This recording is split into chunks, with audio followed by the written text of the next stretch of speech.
saya akan membahas materi kelompok 2 yang berjudul Isu-isu gender dalam konseling multibudaya. Pertama, ada isu-isu gender yang relevan dalam konteks konseling multibudaya. Jadi, konseling multibudaya itu merupakan pendekatan konseling yang menempatkan latar belakang budaya klien sebagai aspek penting dalam proses terapi. Pemahaman terhadap isu-isu gender dalam konseling multibudaya sangat penting untuk menciptakan hubungan terapeutik yang efektif dan inklusif, terutama bagi klien yang berasal dari kelompok minoritas atau yang mengalami diskriminasi berbasis gender. Gender bukan hanya berkaitan dengan aspek biologis, melainkan juga merupakan konstruksi sosial yang dibentuk oleh norma dan nilai budaya.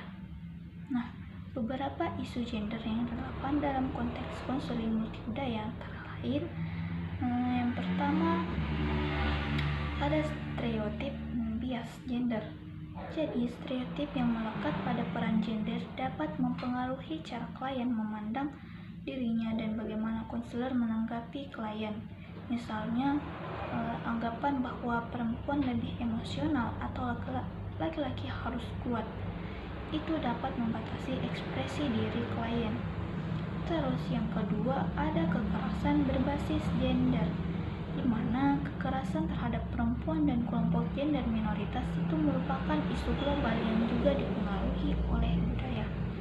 Dalam konseling, penting untuk menangani trauma ini dengan pendekatan yang sensitif terhadap nilai budaya klien. Terus yang ketiga, ada identitas gender dan orientasi seksual.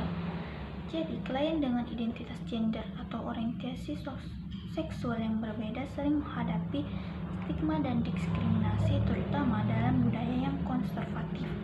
Konselor harus mampu memberikan dukungan afirmatif yang menghargai keberagaman identitas.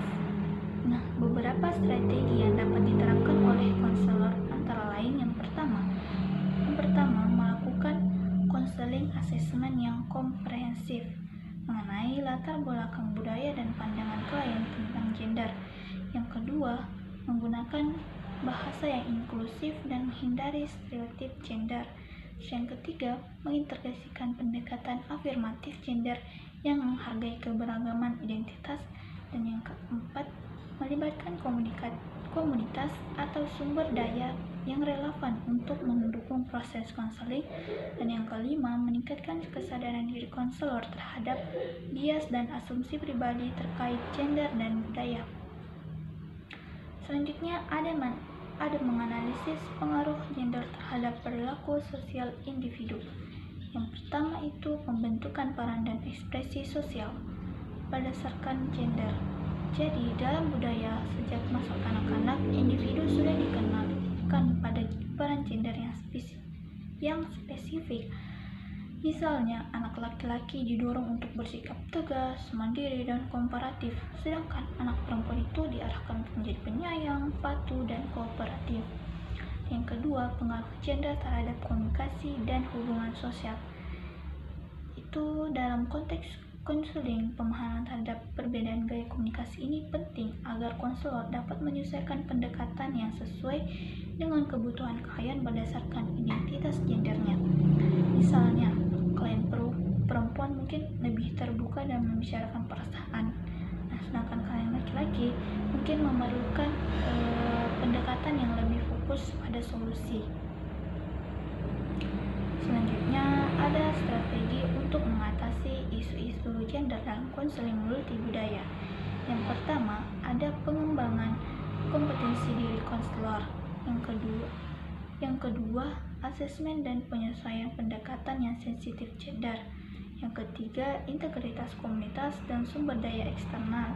Yang keempat, strategi pencegahan dan pemberdayaan jangka panjang. Yang kelima, tantangan dan solusi implementasi. Baik, itu saja. Wassalamualaikum warahmatullahi wabarakatuh.